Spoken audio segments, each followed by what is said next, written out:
این هوای طوفانی به خاطر آسمون نیست، به خاطر اینه که غول مرحله آخر توییتا رو امروز براتون آوردم ببینیم چی داره توش.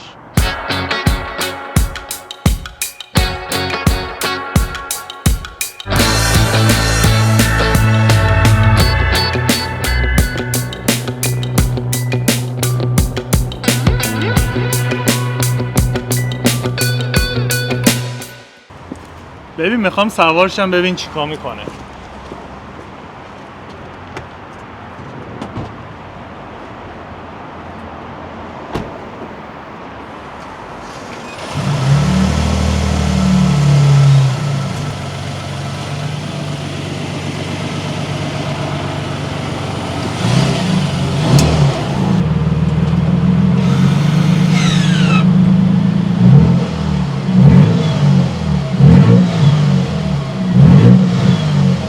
آقا فقط نگاه کن سایزش نسبت به اون جی ام سی چقدر فرق داره.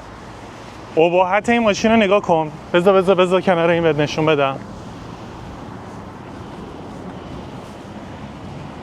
خیلی بزرگتره دیگه، قشنگ مشخصه، اصلا گم میشه، حتی زیر کاپوتش گم میشه. خب آقا بگذاریم، بیا من نکات جذاب این ماشین رو بهت بگم. حالت LED ها و این دوربین 360 دوربین جلوشه، وقتی جایی میخوای آفرود بری از این میتونی کمک بگیری. بعد استایل ما این یکی از تریماییه که خیلی هم سخت پیدا میشه، TRD آفرودش هست، در از تریم لیمیتد به حساب میاد. کپ وسط رینگا رو داری، رانینگ بوردا و چه استایل خفن و جدی داره. ببین هیچ کاستومی نشده، کل چیزایی که داره این ماشین همه اون چیزاییه که خود کارخونه گذاشته روش. حالا بیا از این طرف هم پشتش رو بهت نشون بدم چیزای جذابی که داره. بزرگی سایز این ماشین رو فکر کنم قشنگ دیدی. اینتریر جذابش رو ببین. ما از اینجا بزنیم که صندلی ها رو بخوابونیم. این واسه صندلی سمت چپ حالا نمیزنم، میگم یه سمت بخوابه یه سمت نخوابه. استایل رو ببین، فکر کن تازه اون یکی صندلی هم بدی جلو چقدر جا بهت میده. ردیف سوم میبینی هم جای خوبی داره واسه نشستن، هم کاپ هولدر داره. از اینجا شما میتونی بزنی که این صندلی هم بیاد بالا پایین، یعنی بستگی داره همون جلو بخوای سوار بشی یا از پشت بخوای وسیله چیزی بذاری. خب دوباره میدونیم که این قسمت هم که قابل تنظیم هست، اینو بذاریم کنار. استایل رو نگاه کن، این خط و خطوط جذاب رو نگاه کن. چراغ بزرگ ادامهش میاد جلو.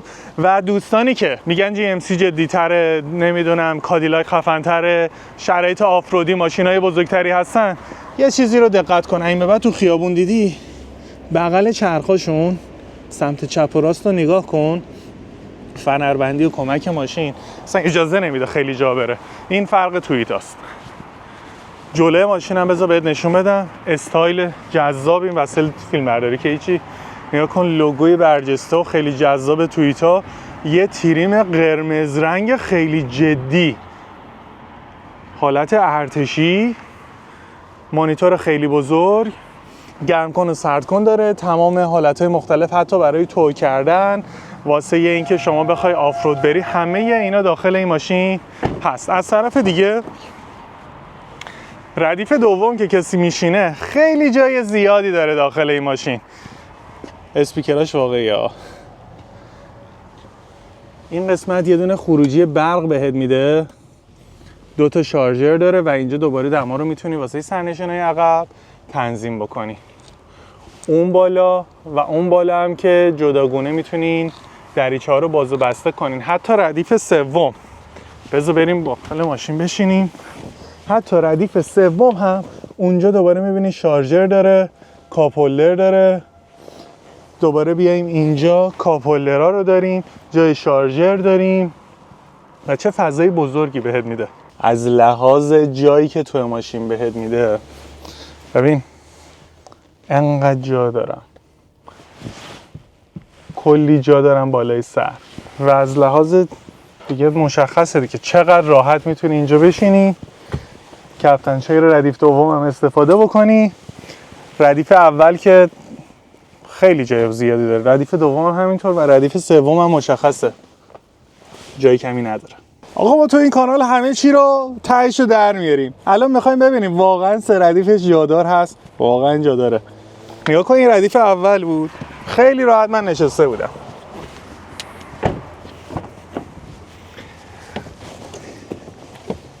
ما الان ردیف دوم هستیم، خیلی جا زیاده، یعنی ببین بیشتر از چقدر بهت بگم حدودا 30 سانت من فاصله داره الان زانوم با این صندلی جلویی.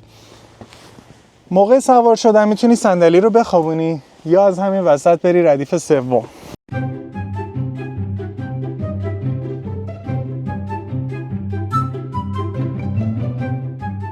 اینم ردیف سوم، خیلی راحت میتونی توش بشینی، باز هم هنوز جلوی زانوی من جا داره. شاید نمیبینی انقدر هنوز فاصله است بین زانو من تا پشتی این صندلی. حالا بگو ببینم این باحال‌تره یا بقیه فول سایز SUV ها؟ رو دست این نیست. از صدای موتور، سرعت و قدرت، توان تو کردن و توانایی آفرود رفتن، همه اینا رو با هم نمیتونی تو ماشین دیگه پیدا کنی. آقا راستی یکی از خوبی‌های جذاب دیگه این ماشین، اینو میبینی وقتی میخوای سوار شی، اینم میبینی کلی بهت انرژی حس خوب میده. این دستگیرا هم گذاشتن که راحت سوار شی. ارتفاع بلندش خیلی جذابه. دوباره جلو هم این سمت هم اون سمت میبینی که اینو داره و حتی شاگرد هم گودی کمر رو داره. جز جذاب ترین ماشیناییه که من واقعا تا حالا باش رانندگی کردم.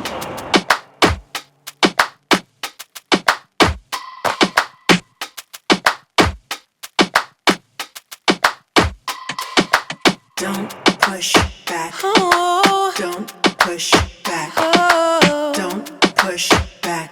Oh. Don't push back.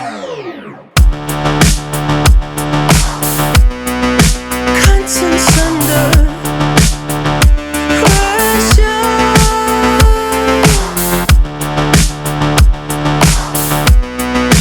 Contents under pressure.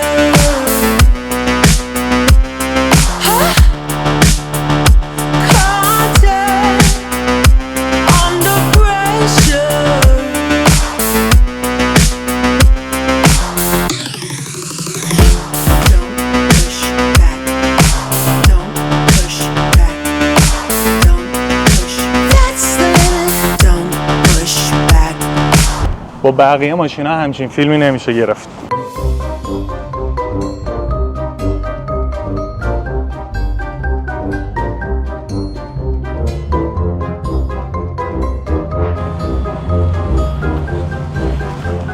دوربین 360 که کمک میکنه و یعنی این قلو به این راحتی ها نمیشه باش رانندگی کرد.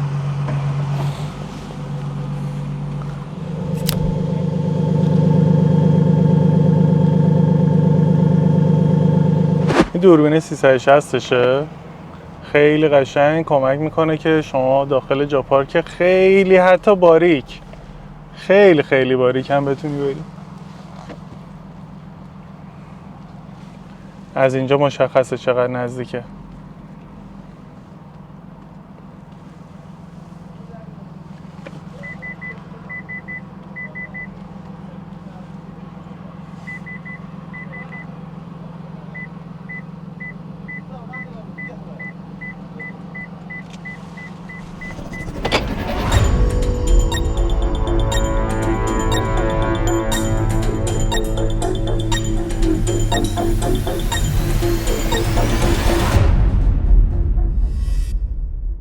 این نمای جلوی ماشینه، شما میتونی تنظیم کنی موقع رانندگی که حتی جلوی ماشین رو ببینی. برای افراد رفتن خیلی کمک کننده است و به توسط AI حتی از روی چیزی رد بشی زیر ماشین هم میتونی ببینی که چه خبره. اینجا هم میبینی که هایبرید آیفورس مکس برای تولید قدرت بیشتر، نه برای مصرف سوخت پایین‌تر. البته کمک کننده است ولی نه خیلی زیاد. این بود بررسی امروز ما، یکی از جذاب ترین ماشین هایی که روی کره زمین به نظر من وجود داره همین تویوتا سکویا است.